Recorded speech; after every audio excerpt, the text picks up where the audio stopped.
स्वागत है आपका कहानियों की बैठक में। कहानी का नाम है नैना की नई दुनिया। इसकी लेखिका हैं राधिका शर्मा।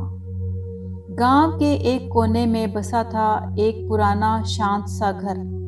खपरेल की छत, आंगन में तुलसी का चौरा और दीवारों पर समय की गवाही देती दरारें। इसी घर में रहती थी नैना, 28 साल की, सुंदर, शांत, सजीव, लेकिन भीतर से बिल्कुल चुप। 2 साल पहले उसके पति अर्जुन एक सड़क हादसे में चल बसे थे। तब से नैना ने ना अपने बालों में फूल लगाए, ना होठों पर हंसी लाई। वो बस अपने सास ससुर की सेवा में लगी रहती थी, श्याम बाबू और सावित्री देवी की। श्याम बाबू अक्सर कहते, बेटी तू तो हमारी अर्जुन की आखिरी निशानी है, अब तुझसे ही घर रोशन है। और नैना चुप रह जाती। उसकी चुप्पी में कोई शिकवा नहीं होता और ना कोई चाहत का इजहार, बस एक स्वीकार, जैसे वो जिंदगी को वैसे ही जी रही थी जैसी उसे मिली थी। एक दिन गांव में एक नया मास्टर आया, राहुल। शहर से पढ़ा लिखा, सौम्य और विनम्र। उसकी पोस्टिंग स्कूल में हुई थी। गांव में सब उसे पसंद करते थे, पर उसे सबसे अलग नैना ने खींचा।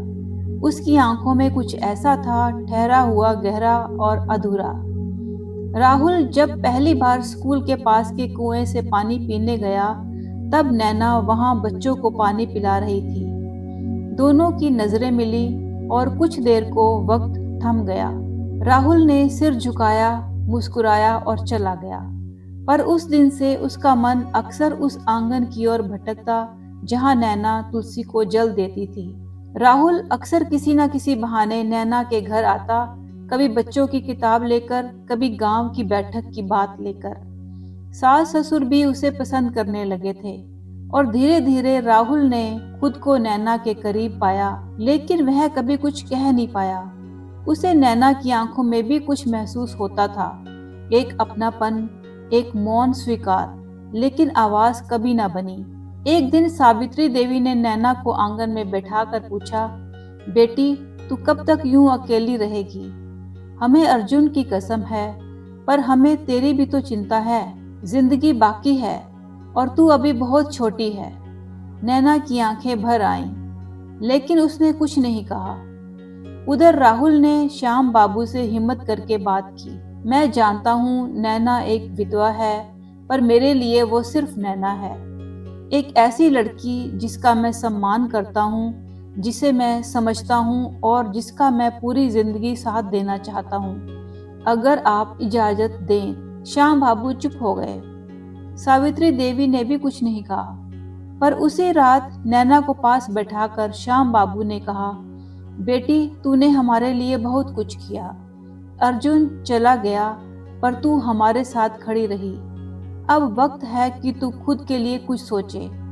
राहुल एक अच्छा लड़का है, जा बेटी अपनी दूसरी जिंदगी शुरू कर, हम तेरे साथ हैं। नैना की आंखों से आंसू बह निकले। उसने पहली बार सिसकते हुए कहा, मैंने कभी किसी से कुछ नहीं चाहा बाबा, पर राहुल की आंखों में मुझे वही सुकून दिखा जो अर्जुन की आंखों में दिखता था। पर मैं डरती थी कि क्या ये अधिकार मुझे है? सावित्री देवी ने उसे सीने से लगाते हुए कहा, बेटी तू सिर्फ बहू नहीं, बेटी है, और हर बेटी को हक है अपने जीवन को फिर से जीने का। कुछ हफ्तों बाद गांव में चहल पहल थी, पर यह शौक नहीं, उत्सव था। नैना ने हल्के गुलाबी रंग की साड़ी पहनी थी, बालों में पहली बार गजरा लगाया था और उसकी आंखों में था भविष्य का सपना, उम्मीद और एक नई शुरुआत। राहुल उसके पास खड़ा था और उसके हाथों को थामे कुछ कह रहा था, आज से जो भी खामोशी होगी वो हम मिलकर सुनेंगे। और श्याम बाबू दूर खड़े होकर सावित्री देवी से कह रहे थे, हमने आज अपनी बेटी को वापस हंसते हुए देखा है। अर्जुन जहां भी होगा मुस्कुरा रहा होगा।